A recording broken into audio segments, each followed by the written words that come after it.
Hello and welcome to another edition of After the Whistle, Wednesday, November 15th. We're a week away from Thanksgiving, all that good stuff.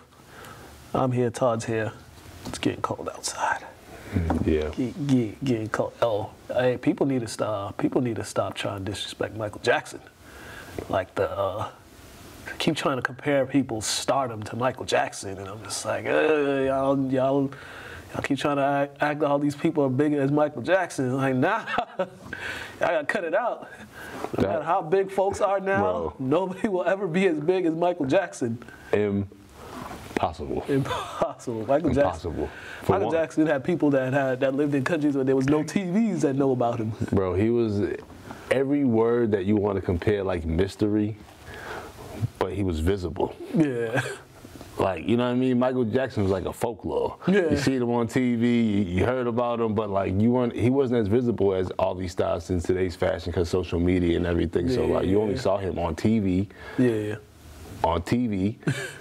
And in concert. Yeah. So like there's only two places you gotta see Michael Jackson and I think I saw this in like a documentary. It was like a glimpse. It was just like when he was somewhere, if it was empty and just like one person got a glance and saw that's Michael Jackson, that whole area will be flooded within seconds. Not even minutes, seconds. Bro, if somebody had the nerve to get on stage, pop up from the floor, stand there for about 5 minutes and not say a word, not move, flick their head, and the crowd go bananas, people fainting and all that. Like people will be so annoyed by that in today's world that they wouldn't even allow somebody to be that big. Yeah. Just because hate is the new compliment, unfortunately, in this world. But no, Michael Jackson, people fainting and stuff like. Yeah. And honestly, America never appreciated Michael Jackson the way the world did. Yeah. So the world is like, what? They hope Michael Jackson.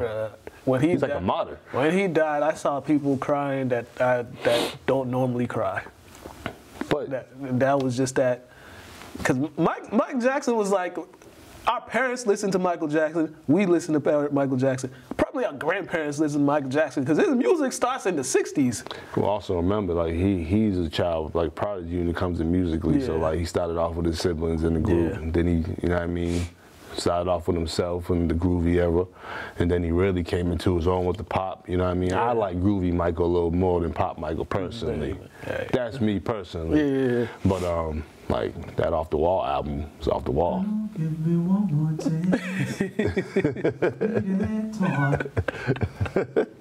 Pause. Major.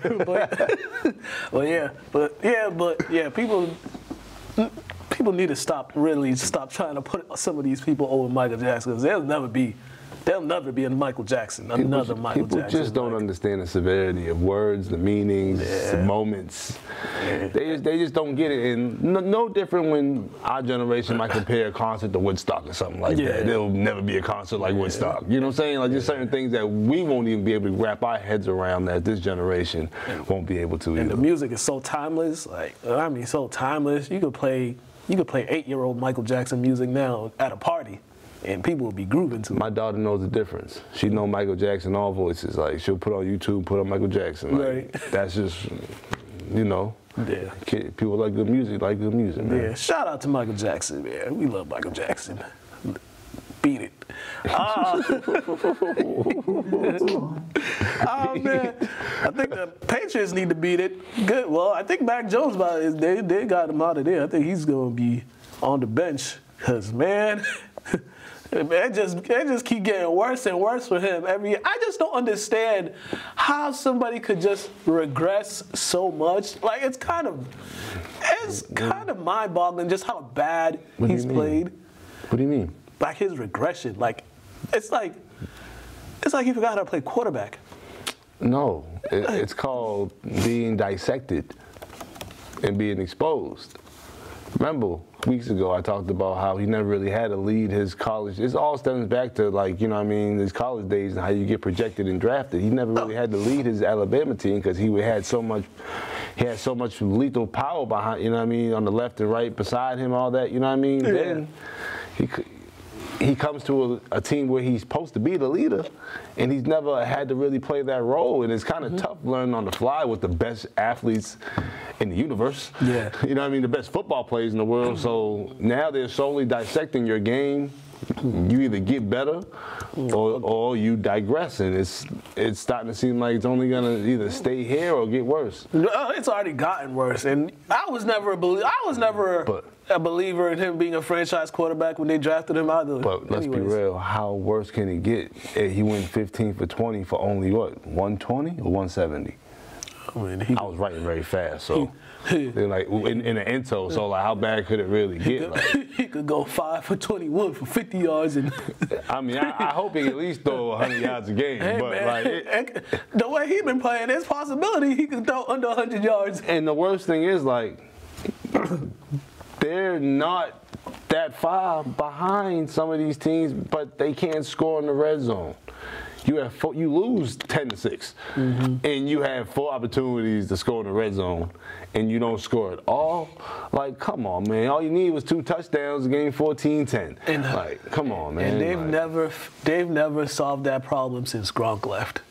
That red zone scoring. That's been even Brady's last year here. That was a problem. Every time they got down there, they settle for field goals and they won't score as much. And yeah, it just seems like they've never been able to figure out just to score in the area where the touchdown is needed the most. Yeah, man. It just seems like they're a couple players away from being decent now, because now they're just bad. And unfortunately, it's feeling like the coach's son is on the team, and you know what position they usually play.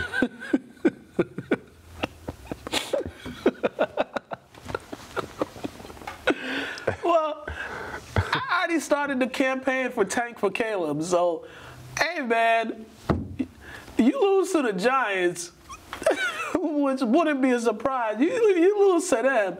Just pack up this season.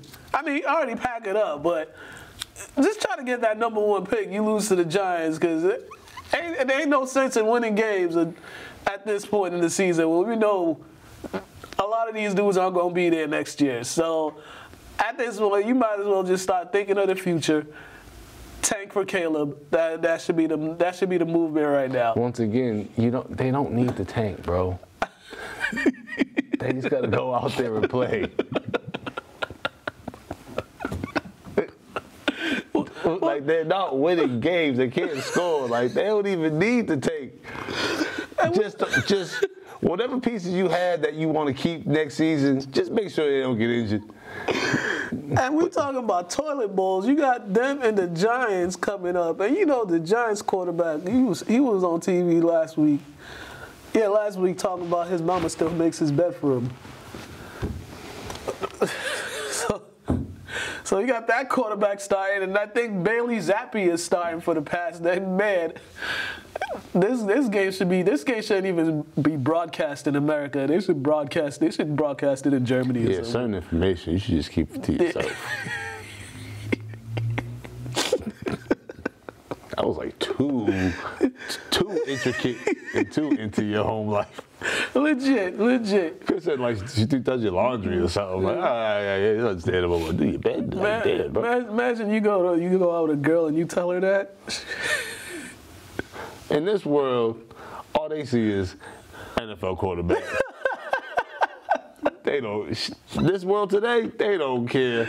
This is true. He could be homeless and an NFL quarterback and just choosing to live on the streets. Oh, they be under the bridge with him. Right? They'll think that's a come up. They'll think it's a come up. Well, technically it is. He just being cheap. Granted, that's something that should never happen. Yeah. But you gotta be, mentally impaired to be rich and living rich and homeless. That's just crazy. But there was something that'll do what it do for the do. Oh man, San Francisco ended their three-game slide. They actually look like, everybody was back. Everybody was back. They had everybody healthy, and that's the thing with this team. They just need to make it to the playoffs healthy. That's their biggest issue, is ending the season with like their 3-4 starters not there. If I can do like the that's supposed to be Debo coming around the corner. Oh man, we should have had that soundtrack. I should have told Pedro that, because that's the only stat I have for this game on paper. When I do my little my little notes. Yeah, man. Debo came back around the corner, and they win again because they were like what's it called, a three-headed monster. Mm-hmm. You know, Purdy. He's shown that it's tough for him at this point in his career to lead. You know what I mean? A team that doesn't have their weapons available. Yeah. That he's not prepared for that yet. Yeah. Which is understandable. He's young. But he gets so much praise, you know what I mean? He has to at least produce some wins without these guys available if they're unable to play. But him, McCaffrey, they show that they still struggled. And then when Debo came back, granted, the defensive guys came back as well, but we already know Debo, he didn't have that much yardage, but he scored. You get what I'm saying? There's certain things he does to affect the game that the other players can't do. And then I felt bad for Trevor Lawrence because, man, every time he dropped back, them dudes was in his face. And they was just in his face each time. You got sacked 5 times, and at that point, it's kind of like, what can you do? You got two young defensive ends. That's probably good. That are really good coming at you. You can't block one of them. You can't block any of them one-on-one. So now it's like I get this ball out of here, and sometimes you don't even have time to get the ball out of there. And then I felt really bad for one. I don't know if you saw that play, that one defensive back for Jacksonville. Trent Williams was coming in his direction, and he turned around. He was running the opposite direction. And this was off a sweep. So Trent Williams, you got big old Trent Williams coming your way, and he made that business decision and ran out of bounds. And I don't blame him. It was. Yeah, it was I mean, you know, the Jags got a reality check. Like, y'all are good, but, you know, there's levels to this, and, you know, there's tiers to the league. Yeah. And I feel like, you know, the Jags are right below the 49ers and, you know, the better teams in the league, which they remember a year or two ago, they was poop. Yeah. So, like, they're making a solid stride, just like these guys, Detroit are. Yeah. So, you know, power to them. They just got to get more consistent. They got to figure out how to be more consistent. Yeah, so, man, it'll be all right. Put up a fight. They 6-3? Yeah, 6-3. Oh, you can't get mad at that with the Jags. When's the last time you could say that? Well, I mean, 5 years ago. And then after that? That was when they decided, we like this quarterback that's trash. We're going to keep him around since we made a deep playoff run. And you know, everything went downhill after that. So, you know, it seems like they're on they're making the right steps to be a successful franchise from here on out. Yeah. C.J. Stroud is taking the league by storm. You was telling me about the 2 interceptions, and I had to see somebody with that. Nick Foles. It was that year he went I think he had 27 touchdowns or 29 touchdowns and 2 interceptions. He get MVP? Nah. I think Brady got it. Oh, that's different. Yeah, I think Brady got it. Did they both go to the Super Bowl that year?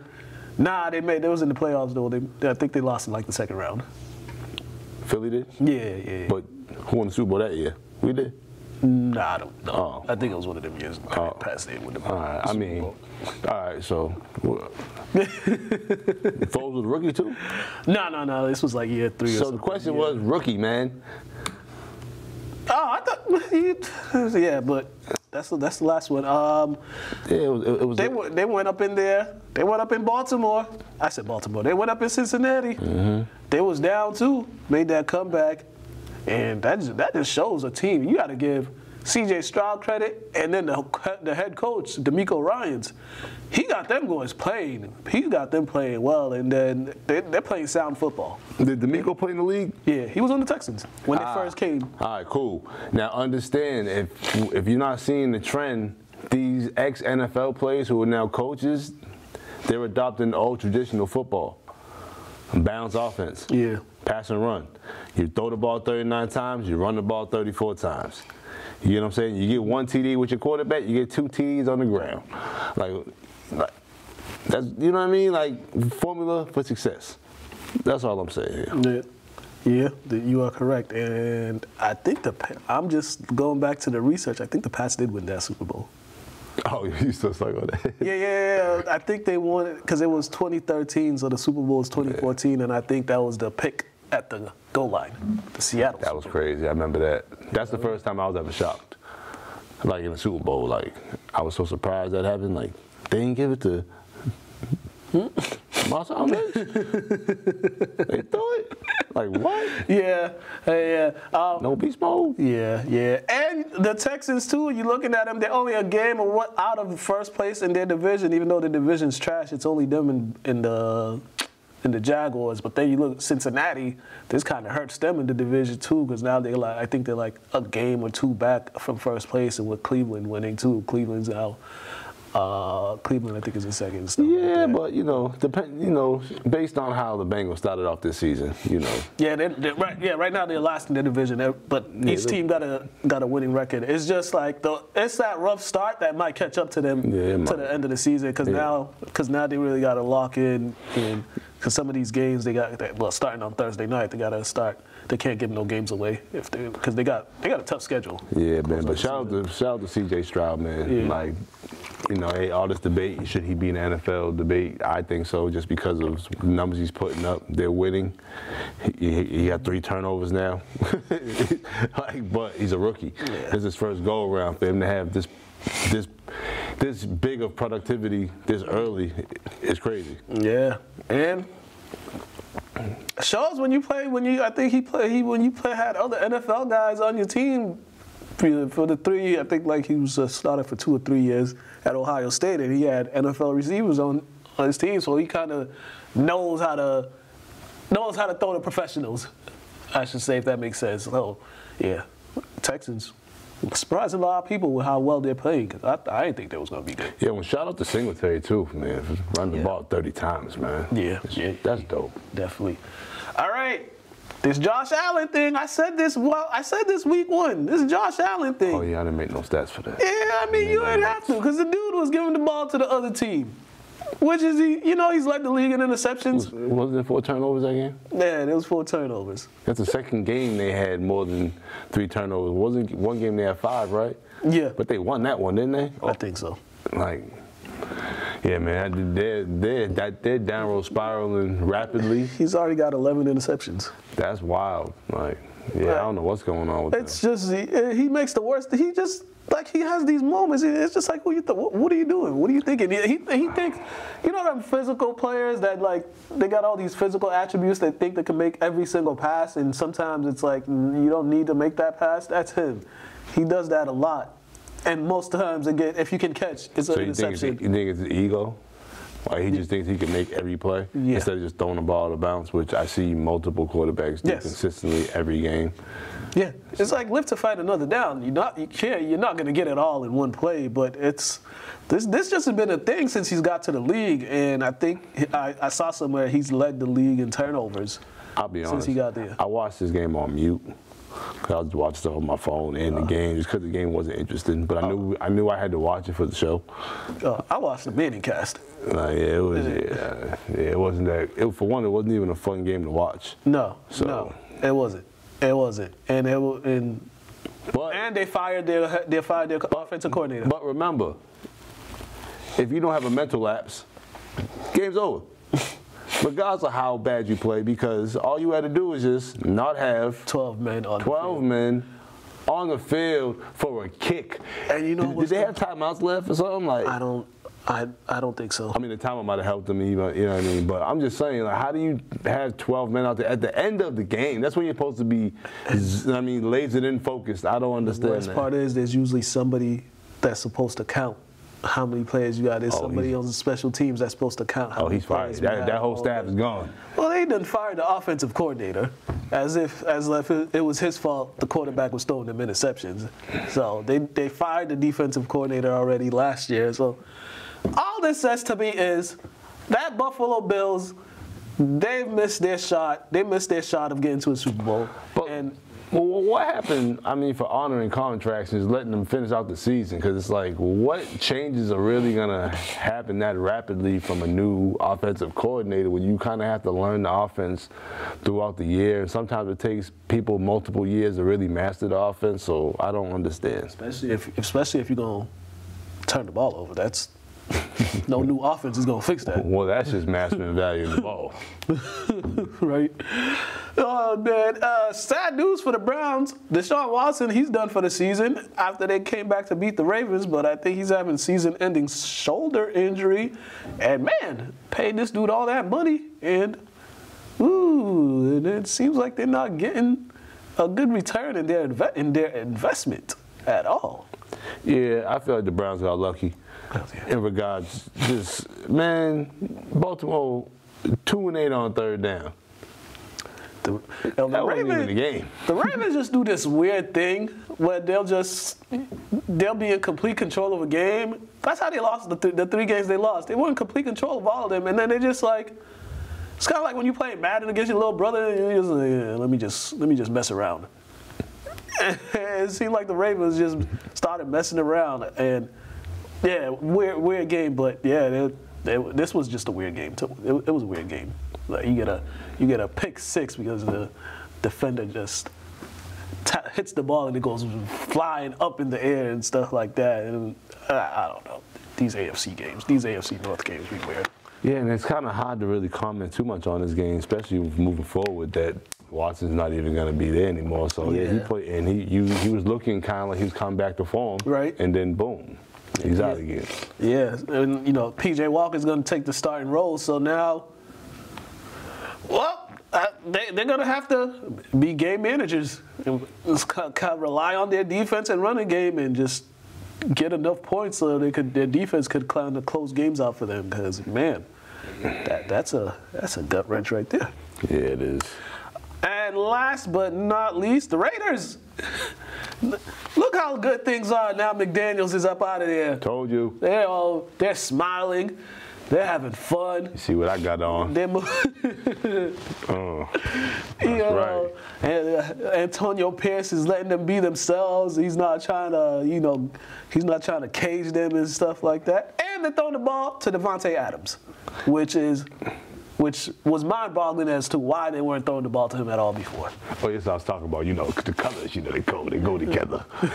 But ex-player, he knows the game, knows the team. He's not that far removed from the game to really still be in touch with these players. And I never understood why they hired McDaniels in the first place. I don't even know the man, so I don't have no personal indebtedness with any of these people we talk about, but I just never liked him as a coach unless he was under the Doc Empire, or what they call it, the evil empire, as the Pats. Yeah, he could kick rocks. Because McDaniels, he alienated the 2 best offensive players, Josh Jacobs and Devontae Adams, and now both of them are looking like their regular selves. And remember, you got rid of Waller for what? Don't know. I still don't understand how a coach could see people with talent and be like, yeah, I'm good. Because he has none. Physical talent. I mean, he's a coach, so he has some mental, his mental capabilities, but talent, I don't know. Yeah, the Raiders, they put themselves back in the playoff hunt, try to get that wild card spot, but they do got some tough games. They're at Miami, then they got Kansas City and Minnesota at home. So, but what they are doing though, they're helping O'Connell out since he's young, rookie, rushing the ball 32 times for him only throwing the ball 27 times. You know what I'm saying? So they're relieving a lot of pressure off him, and the Jets did not, because their leading rusher was Wilson, and leading passer, and it's like, what are we doing here? Like, it's the Jets, man. Yeah, so it's like you got one team doing their best to help their quarterback, and the other team trying to injure another one. Ain't that the NFL for you? Oh, man. High school football playoff games of the week with Bill Newell. We are down to the semifinal games this week. Teams are going to look to punch their ticket to the state championship games. Nolan teams are going to the state championship games, so maybe next year. But check this out.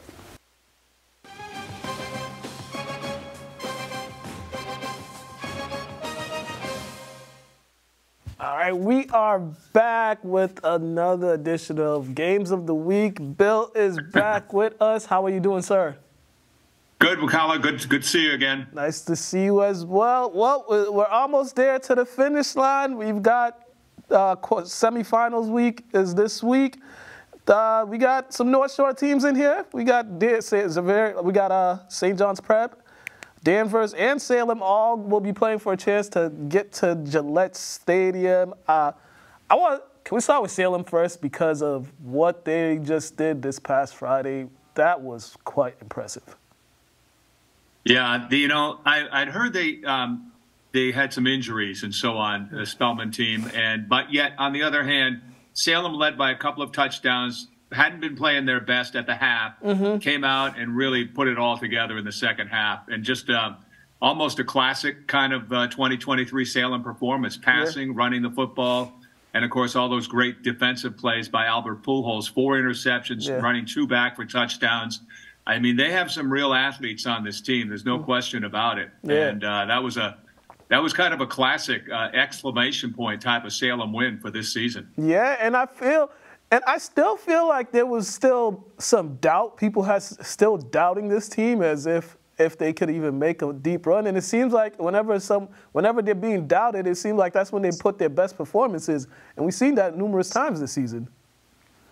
You know, I don't think there's anything wrong with doubting a team to start the season, but they keep building, and they've been in pressure cooker games now for the last 6 weeks or so. Yeah. And, they've lost 2 games, but they've very narrow losses, and they've won some big games. And who would have thought at the beginning of the year, or early in the year, let me put it this way, that the 2 remaining teams in the Northeastern Conference in the playoffs are Salem and Danvers. And Danvers, a team that Salem beat early on in the season, albeit another close game, but a win for Salem. That was an exclamation point for me on what to expect for this team. But, both those 2 teams still alive here in the Final Four weekend of the tournament play. Yeah, definitely. And Salem is taking on the 15 seed Stoneham, which I said they're not your typical 15 seed because this team was in the state title game last year, have a good amount of guys playing that returned, and I saw them in the first round against Abington, and they looked really good, especially that ground game. That ground game is really good. They got some guys, they got some athletes on that team. Yeah, Bob Almeida in Stoneham, I mean, he's a tradition there, and he's done a terrific job there over the years. So that team is going to be a well-coached team, is going to be, obviously as a 15 seed, right? Yes. That's a surprise, but yet on the other hand, they play in a very tough league, and at this point, whoever gets to these Final Four games they're the top 4 teams in the division. Yeah. So take nothing away from them. It should be a very tough game for Salem on Friday night. Yeah. And I think Stoneham started off 0-3 or 0-4. I think they started off. They didn't have a good start to the season. You're right. I heard that 0-4. They started 0-4, so now they've won their last 6 games, 2 of them in the playoffs. Yeah, good for them. All right, next up is Danvers taking on Hanover. I know you're familiar with this Danvers team. What can you say about these guys and just what they've done this year? Well, I talked with Coach Ryan Nolan, and his team had that shutout win last week over Denham, 10-0, after barely winning their opening playoff game over Blackstone Valley, 20-19, and that Blackstone Valley team with a shot for a field goal right at the end to win it. But Danvers hung on, won that game. Then they won their second game, a shutout win last week. Very impressive. Obviously, great performances. Danvers is getting some contributions from some additional players here in the playoffs right now. So, that looks like a very tough game. The Hanover team, Hanover has not lost this year. They're 10-0. They have not lost this year. The game's at Weston High School Saturday afternoon at 2 o'clock. Yeah. So a really tough matchup for Danvers. But yet, here's a team, can be kind of dangerous because they're a game further than a lot of people thought they might be, and so on, and they're still going. Yeah, these Northeastern Conference teams, it seems like they've got they're able to withstand these close, tight games. I know, granted, Peabody lost in the second round, but it was a tight game. They only lost by 4 points, but it seemed like these Northeastern Conference teams are equipped to handle these tight football games. Yeah, we'll see. Yeah, I mean, it'll be a great weekend, another great weekend of football action for those teams. Just a quick shout out to one other team up in Division 7, Amesbury. They're taking on Cohasset. They're out of the Cape Ann League, so they're the last Cape Ann League team in the playoffs as well. Taking on a top number 2 seeded Cohasset team, very good team, and that game's Friday night in Burlington. But yeah. good luck to the Prep, to Danvers, and, of course, to Salem High School and their games this weekend. Yeah, and the St. John's Prep is playing. They will be playing Andover. The game will be at Woburn High School. These two teams played last year in the round of 8 with St. John's Prep winning. And St. John's Prep, it was like a tale of two halves against BC High. They were down at halftime, and then the second half, it seemed like they woke up and got it together. Yeah, big, huge third quarter. They just blew them away in the third quarter.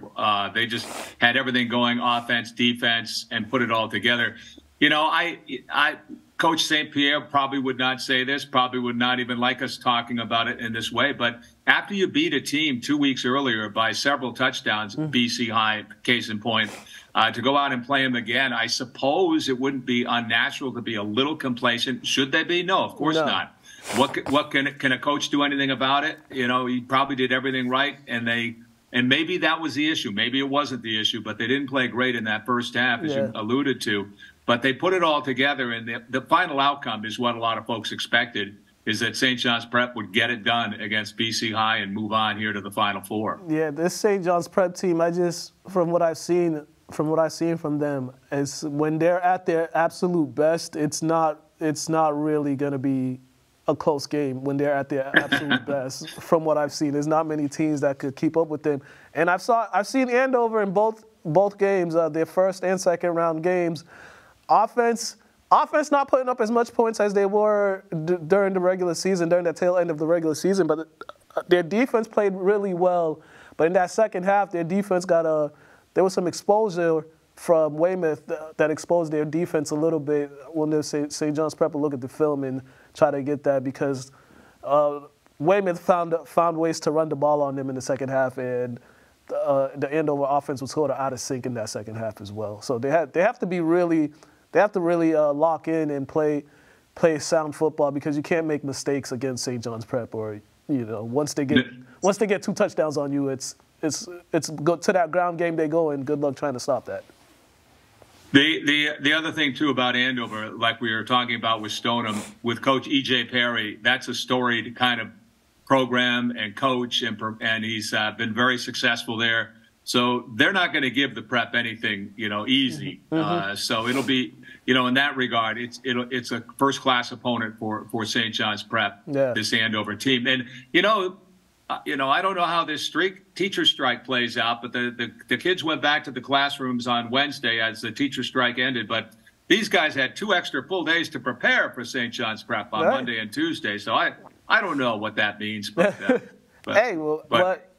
and any kind of extra practice you can get in at this point is all good. Yeah. This game will be at Woburn High. That's a good facility. I like that field over there. So. Yeah, the MIAA did a great job with geographically putting the game right at the intersection of 2 major highways, Route 95, 93, very convenient for both schools. However, maybe not at rush hour on a Friday night. Exactly. Right. Rush hour on a Friday night. Which game will you be at? Will you be going to any games this week? Well, definitely. The Salem games, is going to be a great game, because it would be a historic game if Salem can pull this win off on Friday night and move on, and then we have the Super Bowls, the middle of the week after Thanksgiving. Yeah. Not a Super Bowl Saturday this week at Gillette. Yeah. It's during the week, right? Is it like Thursday and Friday, or? I talked to Danny Ventura from the Herald. He wasn't quite sure whether it would be Thursday, Friday, Wednesday, Thursday, or I don't even know if they can do 3 days. But anyways, it's not going to be Saturday. Yeah, I know. That's that. Yeah, definitely. And also, we may potentially have a Xaverian versus St. John's Prep Super Bowl matchup. And that would be that's pretty interesting. You're right, because they'll play on Thanksgiving, and if they both win this weekend, they'll play in the Super Bowl. Yeah, that one will definitely be interesting. All right, Bill, thank you once again for coming on. Always great chatting with you. I'll be at St. John's Prep Andover, so I won't be at Manning this weekend. Fair enough. Great. All right. Good luck, and we'll be watching. See what you have. Thanks for having me. No problem. Make sure to plug in your website and the Twitter page. Oh, do I want to say? Yeah, plug in the website.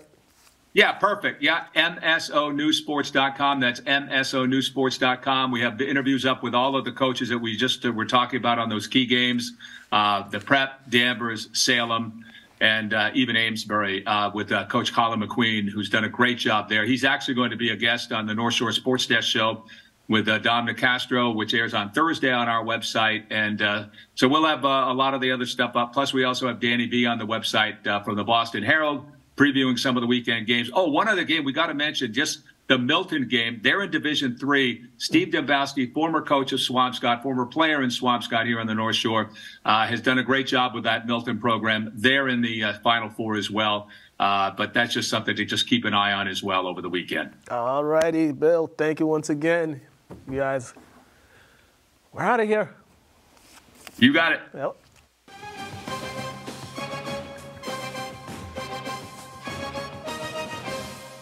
All right, and we are back.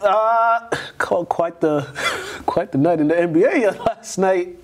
We got ejections not even 2 minutes into a basketball game. We got. They say he choked him like the dude did Tyrese and Baby Boy. I mean, if people really want to know what it's like to play with money on the line, there you go. All right. You know, he's playing these in-season tournament games. They're getting hot. That's wild. 500K, bro. All right, and I think this is the second time that in the past couple of days these two teams played each other, so there's already some bad blood. But Gomez said the funniest thing out there. He said, well, Draymond always trying to find a way to get ejected whenever Steph's not playing. I mean, that was a little funny joke to try to deflect how he was looking. Looked like he was drowning out there, and to pull the Draymond, like, bro. First of all, like, if you want to understand that energy, go out there and play one of your friends for $100. Oh my God! And see how that $100 a game to 7, and see how intense that game goes. Let alone they playing for 500K. This was not even a minute into the game. This is the funniest part. I thought it was hilarious. Now you have to eject the play due to the circumstance, but you know me, I'd have said play on. So just let them sit out a quarter.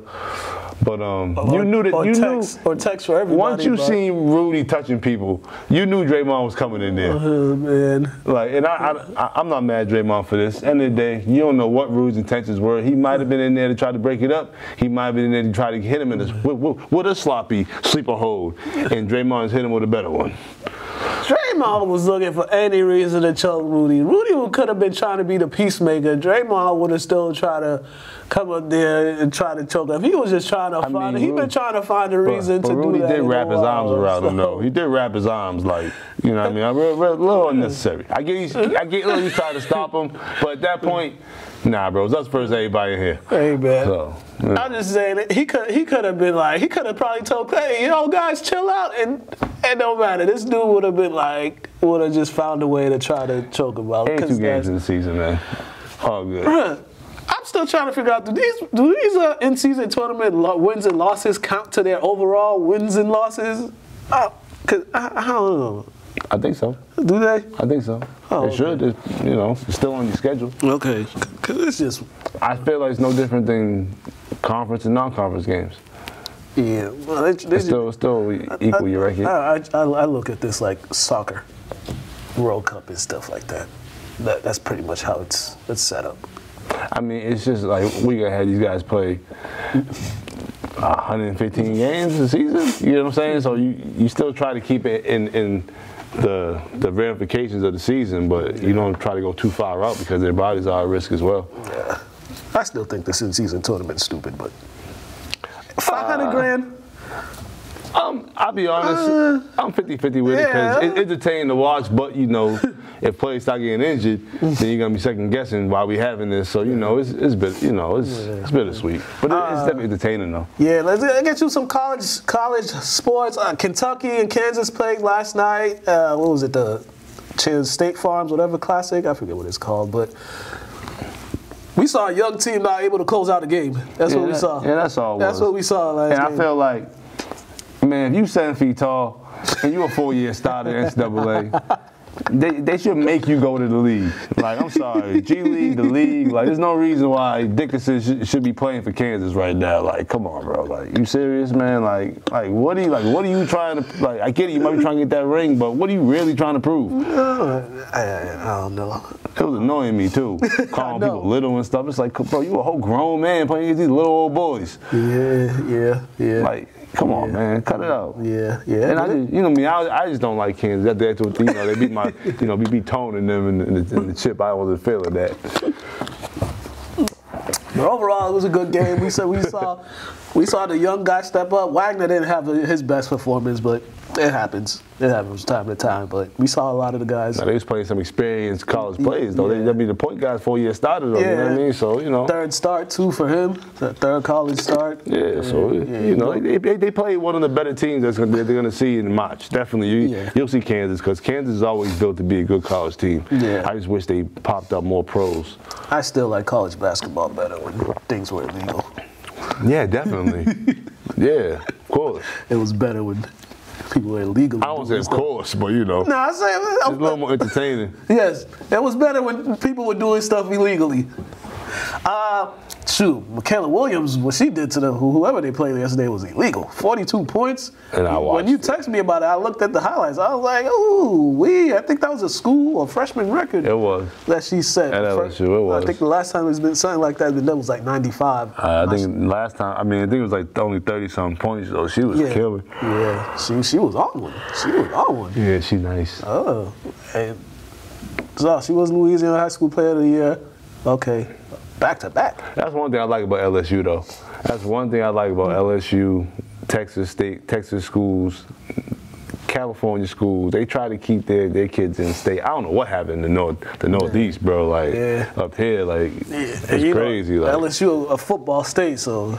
But yeah, LSU, they don't go far. They don't go too far to get their players. Yeah, but even in basketball, they always get a couple kids that are just right down the street. You know what I mean? So I just always think that's dope. And they could just take the 3-hour drive to Houston if they want to snatch some That's why I always thought it was dope that end with the UMass. You know what I mean? Yeah. I thought that was cool. I just wish you would BC because you've been on TV more.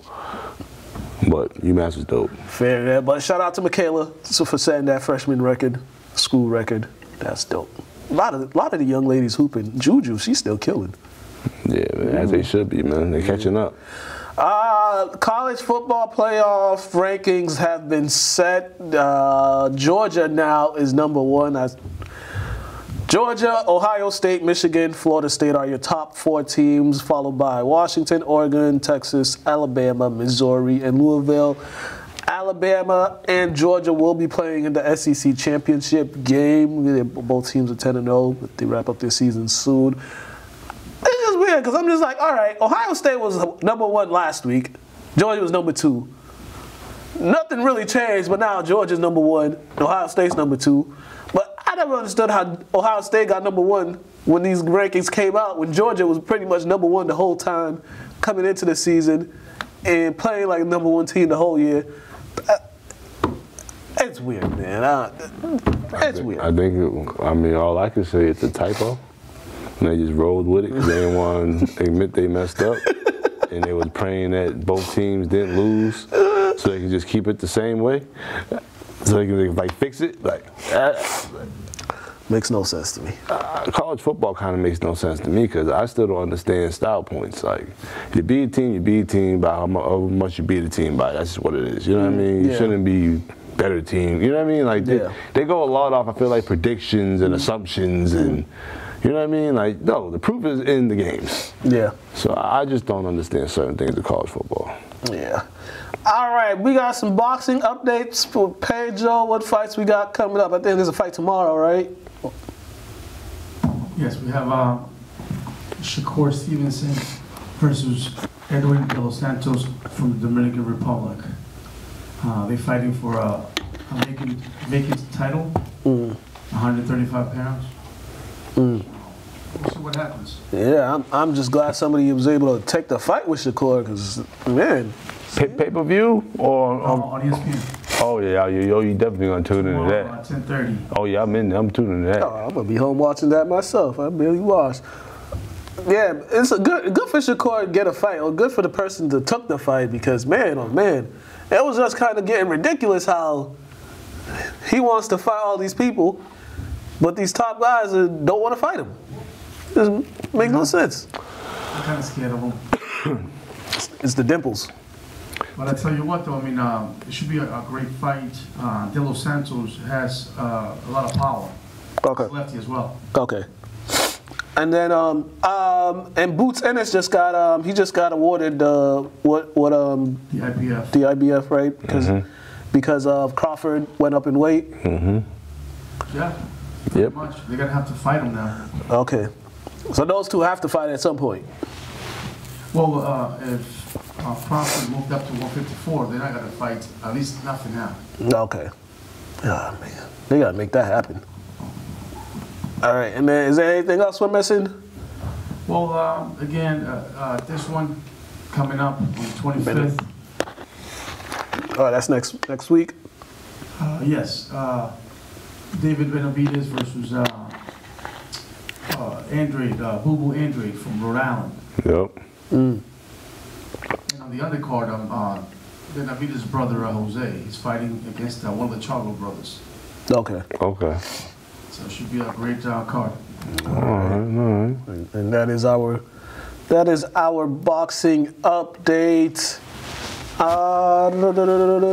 Let's go to our players and coaches interviews. We got a bunch. So we got EJ Perry from Andover, Al Fornaro from Zavarian for the coaches. Then we got a bunch of football players, bunch of basketball players, all that good stuff. I'm not going to read off all these names. Yeah, I can see. Jesus Christ. And then we're going to go to our highlights and game picks. So check these interviews out, and then we're going to come back.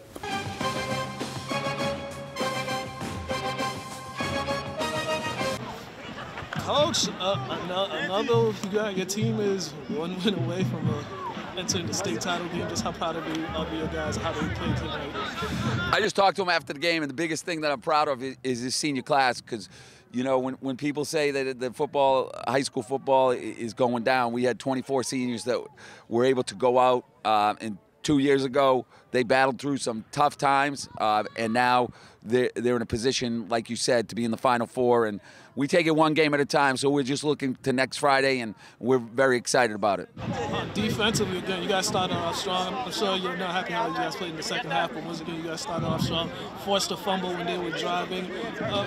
What did your defense see in that first half that got those guys out of their rhythm? I mean, Coach Terrio does such a good job with your scouting, and we knew what they were going to do. And then, obviously, Mirinda and Abel Carter and Napolitano all stepped up on the D-line. And I just think we got a linebacking core that is one of the best in the state, with McSweeney going to Bentley and Dever just as a junior just playing really well, and Atchison as a junior playing well. So when you have those three and you have those kids working, it's one in the trenches, and offensive and defensive lines are really playing well, and then our skill guys are stepping up. So Jason De Jesus, another great game. So and Dom, obviously, Dom is playing outstanding, and we're just going to get ready for next week. All right, Coach. Thank you. Hey, we'll see you next week. Yes, sir.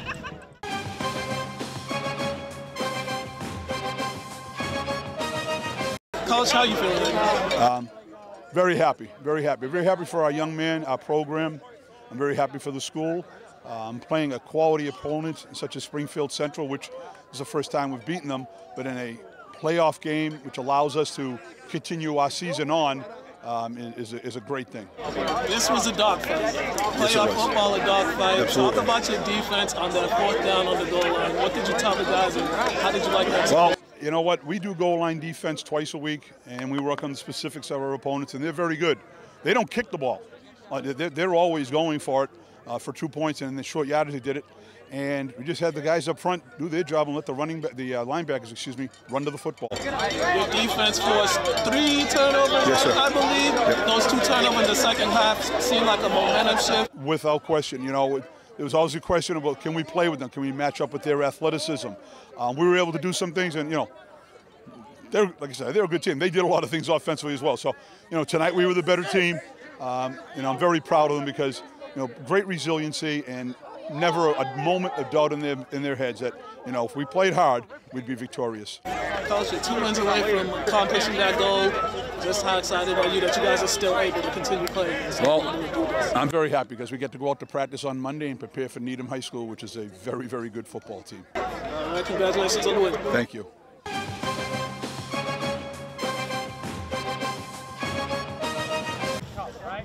Fellas, y'all are 1 win away from the state championship game. How are you guys able to just pull this off today? You know, obviously it feels great.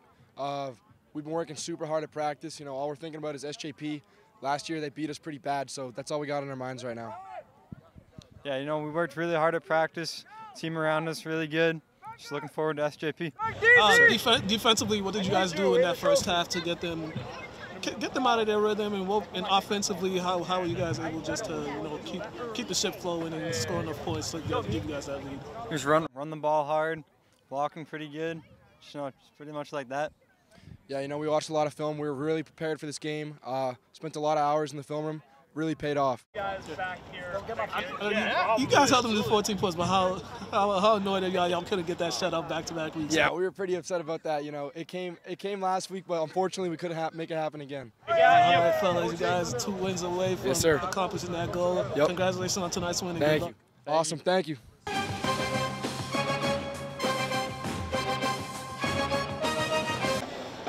Fellas, y'all are 1 win away from the state title game, man. How y'all feeling right now? Man, I couldn't be more proud of this team than I already am. You know, this team has fought through thick and thin. You know, losing a bunch of players last year. You know, and coming out here and showing what we have to prove. You know, all these guys stepped up, and I couldn't be more proud of them. You know, from you know, going to the Final 8 last year, I think to the Final 4 this year, you know, isn't a big step down, you know.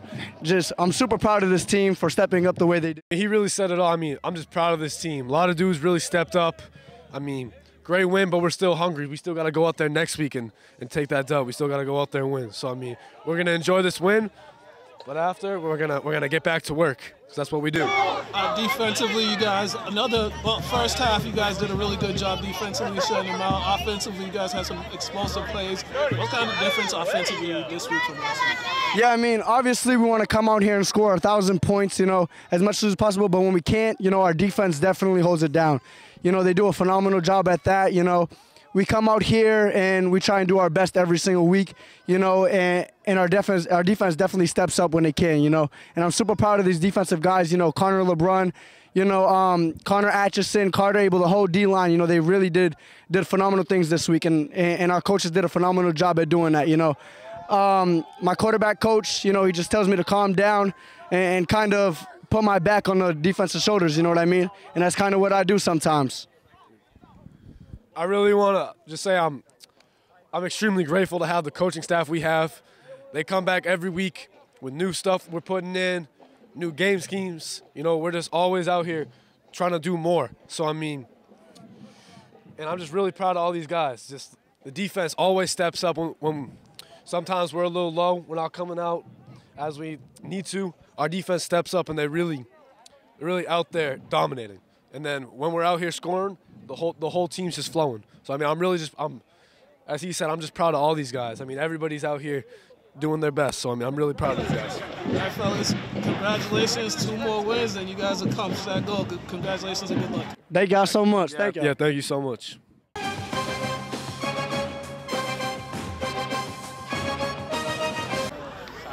Denzel, you guys have placed these guys a couple times in the postseason. Mm-hmm. What was the difference today? Man, first I want to thank God, you know, giving us opportunity, you know, coming out here to play and just getting us another chance. Early in the season, we lost to this team. In the past 3 years, we've been going back and forth with Springfield. Very great team, but, you know, we just tired of losing, you know. They know it wasn't a rivalry because they kept kicking our ass, but now we got one. We're going to keep advancing. And it was different tonight because we all played for each other. We all decided that, you know, we're going to play as Hawks and we're just going to get this win tonight. All right, you had that big first down run to kind of pretty much seal it to kill the clock. I mean, was that just determination by you just to get that one? Man, it was just me playing for my brothers, you know. They trust me. They put the rock in my hand. Coaches believe in me. put 2 hands on the ball, and that's what I did. And I guess the first down, you know, and that line just did great, opened up holes for me, and, you know, I just powered through, gave it everything I got. For you personally, I know you had last year, you know, you had some injuries last year, correct? Yeah, I just couldn't play. You know, they sat me out, and I had to watch our team, you know, lose in a not so, you know, unsettling fashion last year, but all that was motivation. You know, we got back. You're 2 wins away from a state championship. Right now, you got Needham coming up. Just how excited are you that you guys are still able to play and still able to keep your season going? Man, I'm just very excited, you know. And, you know, we just go out there, we practice every day. They talk about we want X, this, and that. We don't pay attention to any of the noise. We just keep receipts. We go out there and we play. You know, if they want the X, we're going to give it to them. And that on that note right there. Congratulations on the win. Thank you.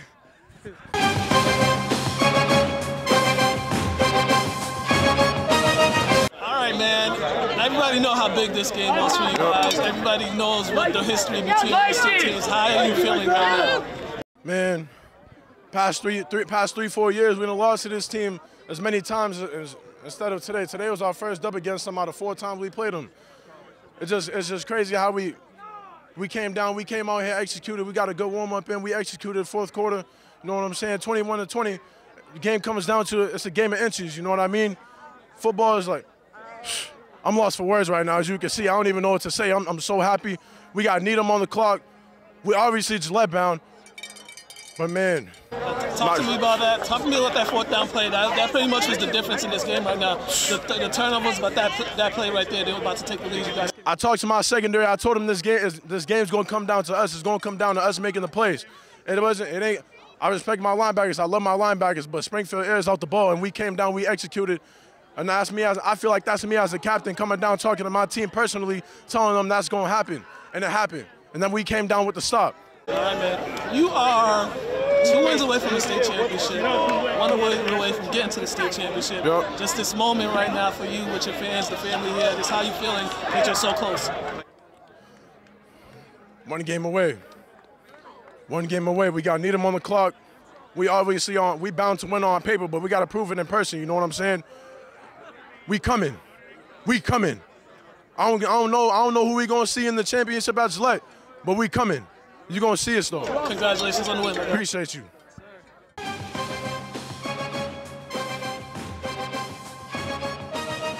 I'm here with quarterback Henry Hasselback. Henry, how are you feeling right now? Talk to me about the ending of this game. I mean, could not be more excited. I mean, I had the whole school behind us. That's what we did all year. Every kid came to every game. I mean, that's what we have here at Savannah. Just, you know, pure excitement, pure joy. That last drive, you're seeing your defense get that 4th down stop. What were you saying to yourself when you guys got that possession to be able to run out the clock, get some plays to run out the clock? Protect the ball. I mean, just nothing more than that. Just protect the ball, control the controllables, control everything that you can control, and the score will take care of itself, you know. And you guys started off hot with that first touchdown, your first possession, kind of cooled off, and it seemed like once your defense forced that turnover, that's when the offense started picking up to gain momentum, especially in that 3rd quarter. Yeah, the defense played incredible. I couldn't ask for anything more from them. I really could not ask anything more from them. When I'm down, they're up, and then when we're up together. I mean, that's all we need. You guys have faced these guys three different times, getting this win. Now you're on to the Final Four. Just excited how your season continues. You guys got a chance to get into the state championship with 1 more win and then 2 more wins to catch a state championship. Yeah, I mean, they're a great team. I said it for the past 2 years. They're incredible. They got a great coach. I mean, the great players. I hope to see a lot of those kids playing in college. I mean, just getting ready, you know, take 1 step at a time. We're only playing against ourselves. You know, control the controllables is something I live by. So just, you know, keep going, keep pushing, and just win, you know? Just win. Congratulations on the win. Really appreciate it. Thank you. All right, thank you, man. Really appreciate it.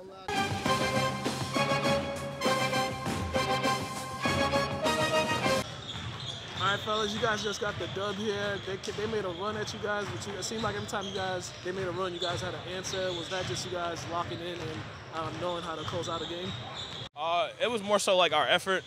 Like this is a whole new team and a lot of young guys, so the effort part was big, and everybody like played with 100%, effort. Yeah, I'd say in the locker room we were up by a few, so our motto was just to keep the tempo going, keep our foot on the gas, and we knew they was going to get on the run, but it's about how you respond to that. Definitely. And it was that last sequence where you found Nas for that corner three. Were you gonna go up for the layup, or did you see him at the last minute? Well, I was really just looking to penetrate the paint and see what I had, and then when I seen one of my teammates screening in, I just threw the skip, and we trusted each other. I know it's still early on in the season, but how are you guys feeling right now about this team? How you guys are, developing and playing early on in the season? I'm feeling confident. All these guys on the team want to get better, and we're going at it every day, and we just couldn't wait to get on the floor together. So I'm confident with my guys. I trust them. All right, fellas. Congratulations on the win. Appreciate it.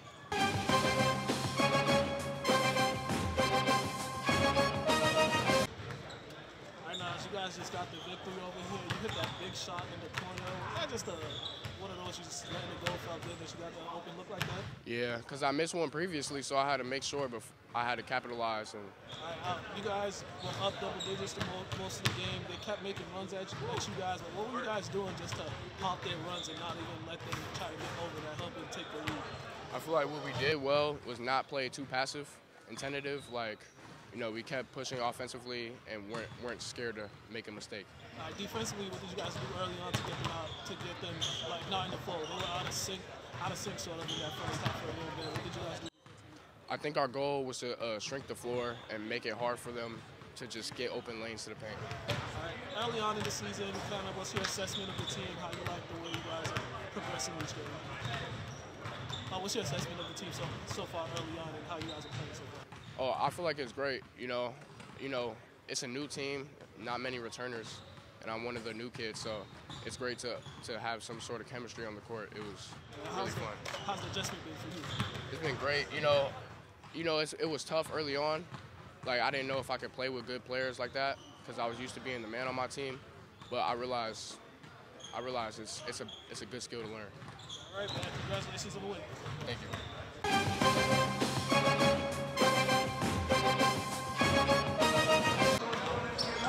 Justin, man, you had the shot going on early in the first half. What did you see that kind of got you going offensively? Really, I saw they weren't coming out contesting me with high hands. They was giving me open looks to the rim, and I was making them pay for it all game. Also defensively, you had kind of two big blocks that might go unnoticed, but those were kind of two key blocks because they were trying to cut the lead down a little bit. I just hustled. Yes, sir. Yes, all hustle. One thing about our coach, he's big on the defensive end. We have to lock in on defense. That helps us win as many games as we want. Yeah, what did you guys do? I saw that you guys really attacked the glass. Was that just you guys realizing you guys had the size? Yes, sir. Yes, that, and also, when we attack the glass on the offensive end, we get, easy putbacks, easy finishes, and when we attack it on defense end, that creates our transition offense, which we have a great transition offense for us. And how have you been liking so far? What's your early assessment of the team so far? It's still early on in the season, but what's your assessment so far? Really, I'm just trying to lock in on the defensive end, because my offense game gonna speak for itself. If I lock in on defense, I can create for my teammates and help on my offense end as well. How much fun was it? You got a little chippy there, but how much healthy competition that was? Yes, sir. I love it. Love it, man. I love all the talk, all the conversations. I love it. It's all part of the game. I love it. All right, man. Congratulations on the win. Yes, sir. Appreciate you.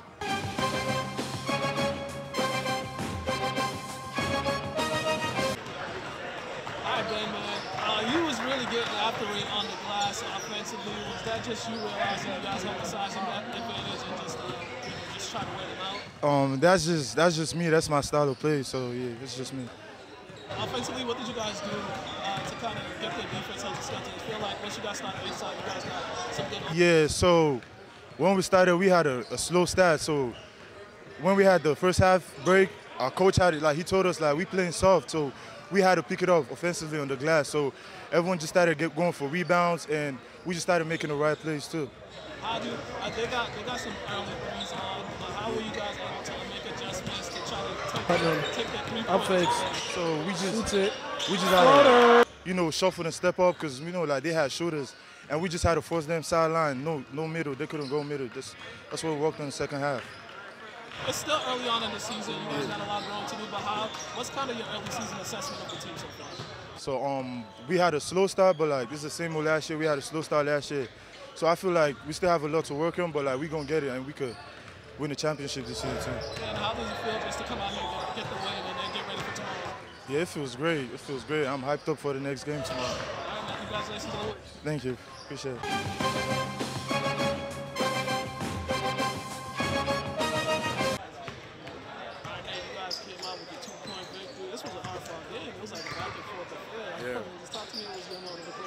So, you know, this is like Newman's home ground, so we were just here to play basketball against Newman School. Really good, well-coached school.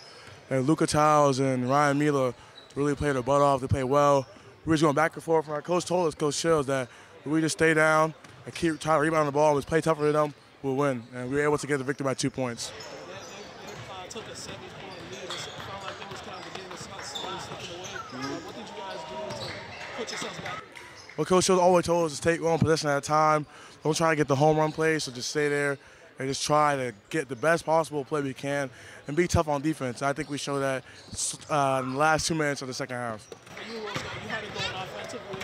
What did you see out there that got you there? So the first half, I saw they were kind of sagging off a little bit, so I started to shoot more threes. And then the second half, as you can tell, they're trying to come up some more. So I tried to get downhill a little more. I turned the ball quite a lot, but I was trying to help my team win, and we were able to get the victory today, so that's all that matters. It's still early on in the season. What's kind of your assessment so far of the team? My assessment of the team, I think we can win the whole thing. We have a really good team. We're very good guards, Luke, Ollie, and Ben. All three really good high major guards, in my opinion. And we just play tough. We play together, which is the main thing. How's it feel just to start this weekend off with a win? You guys have one more tomorrow. It's not fair to get a win today. It feels good now knowing we go into tomorrow, because it's our first time playing against real high-level teams like Newman. Tomorrow we play Brewster. So these are good high-level teams. So us being able to get a win against a high-level team that's been together for about 2 years, it means a lot to us. Congratulations on the win. Thank you.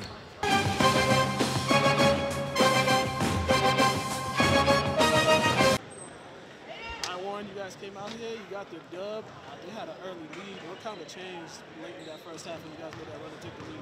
I think that we wanted it more. Like we came, they went on that run. We went back to the huddle. We regrouped and noticed what we needed to fix and fixed it. You guys got a lot of open looks too in that first half. Was that just you guys just knocking them down and then the second half it kind of changed? Yeah, I feel like they were all good shots. We went back to the huddle again. Just told everybody to keep shooting, or eventually we're gonna hit our shots. And that's what we did, and then they started falling. Yeah, new team for you. What's some of your early thoughts so far this early season? I love this team. I've been playing with them since like 8th grade. Most of them since 8th grade with AAU. So this chemistry already been there, and it's just easy playing with them. All right, man. Back at it tomorrow. Yes, sir. Thank you.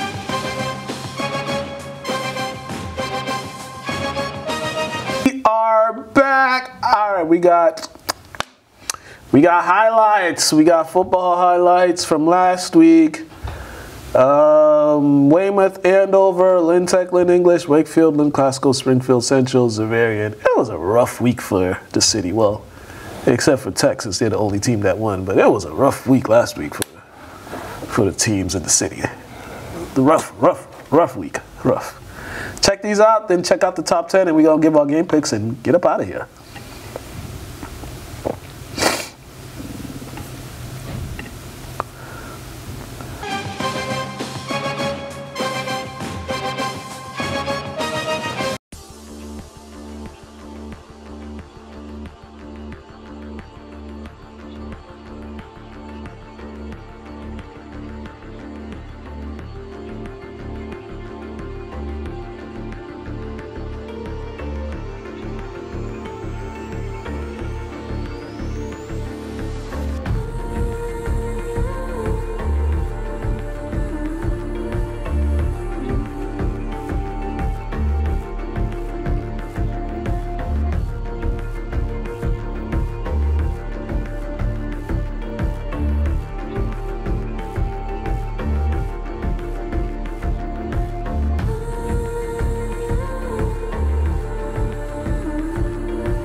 talk about we want X, this, and that. If they want the X, we're going to give it to them. We coming.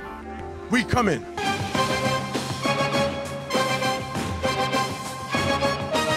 Time for our top 10 plays from last week's slate of high school football. At number 10, we go to Salem, and it's defensive back Albert Pujols, who picks off the Cardinal Spellman quarterback, and he returns it for a Witches touchdown. At number 9, once again, it is Albert Pujols again, who takes the end around, and he hits the corner, and he's off for a Salem touchdown in their win over Cardinal Spellman. At number 8, it is Andover's Jason DeJesus, who takes the end around, and he too hits the corner. There's no one in sight, and he uses the speed and gets all the way to the end zone for a Warriors touchdown. At number 7, we go to Zavarian, where senior running back Denzel Pierre, he takes the carry, and nobody touched him on his way to a 30-yard touchdown for the Hawks. Number 6, we go to Manning Field for a matchup between Lynn Classical and Wakefield, and it was all Wakefield in this game. Stephen Walsh, the wide receiver, catches the 37-yard pass. He breaks a tackle and he gets in the end zone. It was a route by Wakefield.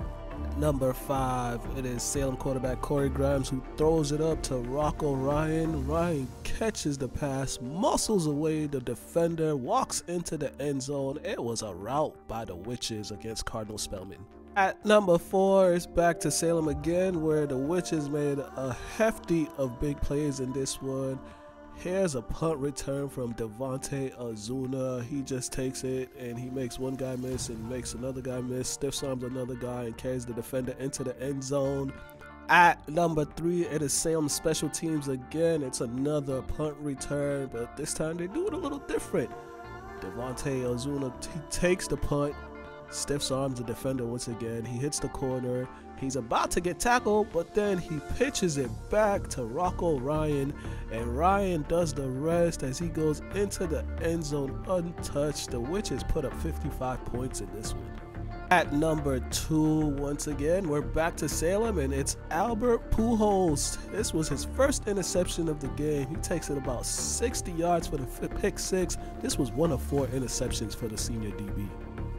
And our number 1 play, it is Springfield Central freshman quarterback Jared Stain, who drops back. He throws it up. Matthias Barber catches it. The defender tries to push him, but can't. And Barber, he runs into the end zone. This was about a 90-yard touchdown pass for the Golden Eagles.